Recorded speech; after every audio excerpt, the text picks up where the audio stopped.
मुझे हमेशा ये लगता था कि जो लोग इंग्लिश बोलते हैं उनके अंदर कुछ अलग क्वालिटीज़ हैं। जब मैंने अपनी जॉब भी शुरू की उस समय भी हम लोग का हिंदी मीडियम सेक्शन था और एक इंग्लिश मीडियम सेक्शन था। तो मुझे लगता था कि जो लोग इंग्लिश मीडियम के टीचर्स हैं तो उनके अंदर कुछ स्पेशल क्वालिटीज़ है, इस वजह से वो बोल पाते हैं। ये चीज़ इतना ज़्यादा दिमाग में बैठी, मुझे यही लगता था कि क्या मैं इतनी कैपेबल हूँ, क्या मैं इतनी इंटेलिजेंट हूँ कि मैं इंग्लिश बोल सकती हूँ।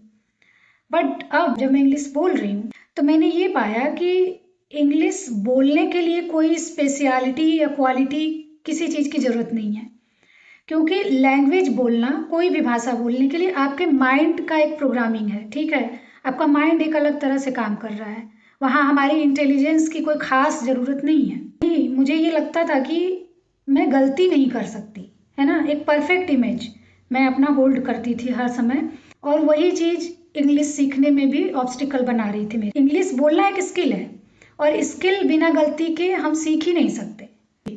फियर ऑफ फेलियर था, ठीक है, तो जब फियर ऑफ फेलियर था कि पता नहीं मैं कर पाऊंगी या नहीं, तो मैं अपनी रिस्पॉन्सिबिलिटी नहीं लेना चाहती थी। ठीक है, और उस वजह से मैं उस चीज़ को अवॉइड कर रही थी, उस चीज़ को डिनाई कर रही थी। फियर ऑफ फेलियर से डर रही थी कि कहीं मैं अगर नहीं कर पाई तो लोग क्या कहेंगे। स्कूल डेज से ही मैंने ये सुना कि इंग्लिश बोलना कोई अच्छी बात नहीं है। लोग कहेंगे कि आप इंग्लिश को जानते हो एज ए सब्जेक्ट तो आप बोल पाओगे, जब भी जरूरत होगी बोल लोगे। बट ये पूरी तरह से दो अलग चीज़ें हैं। इंग्लिश को एज ए सब्जेक्ट जानना और बोलना, इंग्लिश को सब्जेक्ट जानना वो सब्जेक्ट है, बोलना एक स्किल है, दोनों अलग अलग चीज़ें हैं।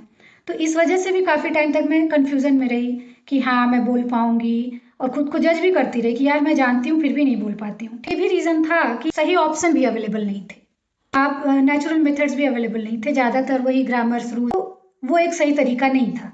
और कई बार ट्राई करने के बाद भी जब मुझे रिजल्ट नहीं मिला कि शायद इंग्लिश स्पीकिंग मेरे लिए नहीं है, बट अब इंग्लिश बोल रही हूँ, ठीक है, और जब मैंने सारी चीज़ें ट्राई कर ली हैं, और जब मेरा मोटिव ये है बताने का कि इन सारी छोटी छोटी वजहों से मैंने खुद को कितना जज किया और कितना डिले किया अपनी जर्नी को शुरू करने में। तो अगर आप भी ये सारी चीज़ें फील कर रहे हो, ठीक है, तो एक बार खुद से पूछो कि क्या ये सारी चीज़ें इतनी रियल हैं, ये सारी चीज़ें आप सोच रहे हो कि बहुत बड़ी हैं, क्या वो आपकी डिज़ायर से बड़ी हैं, और क्या सच में आप नहीं बोल पाओगे। तो ये सारे क्वेश्चन आप खुद से पूछिए और एक स्टेप आगे बढ़िए।